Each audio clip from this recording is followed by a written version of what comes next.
Ikaapat na kabanata. Namamanhik nga sa inyo akong bilanggo sa Panginoon, na kayo'y magsilakad ng nararapat sa pagkatawag na sa inyo'y itinawag, ng buong kapakumbabaan at kaamuan, na may pagpapahinuhod, na mangagbatahan kayo sa pag-ibig, na pagsakitan ninyong ingatan ang pakikipagkaisa sa Espiritu sa tali ng kapayapaan. May isang katawan at isang Espiritu, gaya naman ng pagkatawag sa inyo sa isang pag-asa ng pagtawag sa inyo. Isang Panginoon, isang pananampalataya, isang bautismo, isang Diyos at Ama ng lahat, na siyang sumasaibabaw sa lahat at sumasa lahat at nasa lahat, datapwat ang bawat isa sa atin ay binigyan ng biyaya ayon sa sukat na kaloob ni Kristo. Kaya't sinasabi niya, nang umakyat siya sa itaas ay dinala niyang bihag ang pagkabihag at nagbigay ng mga kaloob sa mga tao. Ngayon ito, umakyat siya. Ano ito? Kundi siya'y bumaba rin naman sa mga dakong kalaliman ng lupa. Ang bumaba ay siya rin namang umakyat sa kaitaasan ng buong sangkalangitan upang kanyang mapuspos ang lahat ng mga bagay.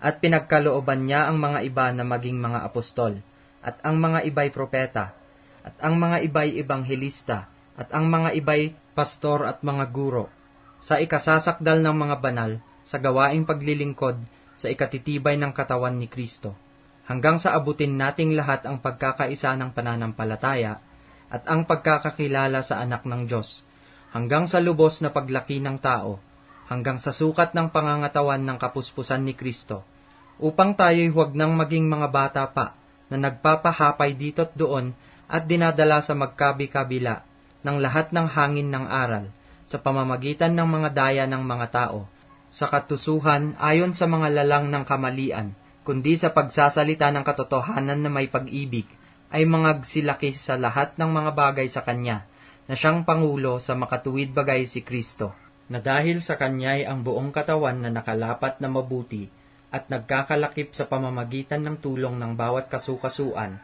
ayon sa paggawang nauukol sa bawat iba't ibang sangkap, ay nagpapalaki sa katawan sa ikatitibay ng Kanyang sarili sa pag-ibig. Ito nga ang sinasabi ko, at sinasaksihan sa Panginoon, na kayo'y hindi na nagsisilakad pa na gaya naman ng lakad ng mga hintil, sa pagpapalalo sa kanilang pag-iisip, na sa kadiliman ng kanilang pag-iisip ay nangahiwalay sa buhay ng Diyos, dahil sa kahangalang nasa kanila, dahil sa pagmamatigas ng kanilang puso, na sila sa di pagkaramdam ng kahihiyan ay napahikayat sa kalibugan, upang kalakalin ang lahat ng karumihan ng buong kasakiman. Ngunit kayo'y hindi nangatuto ng ganito kay Kristo.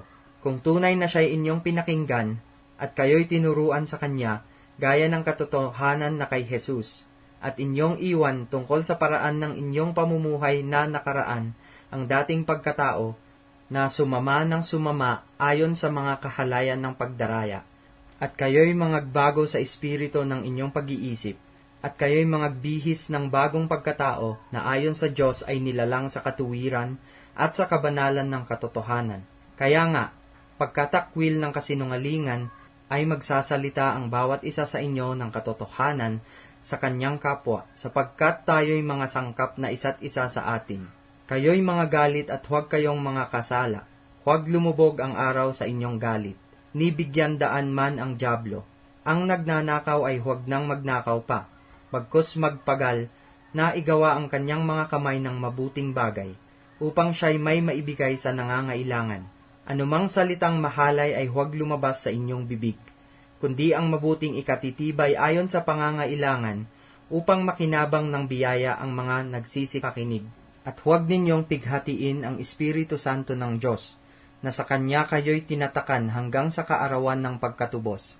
Ang lahat ng kapaitan at kagalitan at pagkakaalit at kadaldalan at panglilibak ay mga alis nawa sa inyo, pati ng lahat ng masasamang akala, at magmagandang loob kayo sa isa't isa, mga mahabagin, na mangagpatawaran kayo sa isa't isa, gaya naman ng pagpapatawad sa inyo ng Diyos kay Kristo.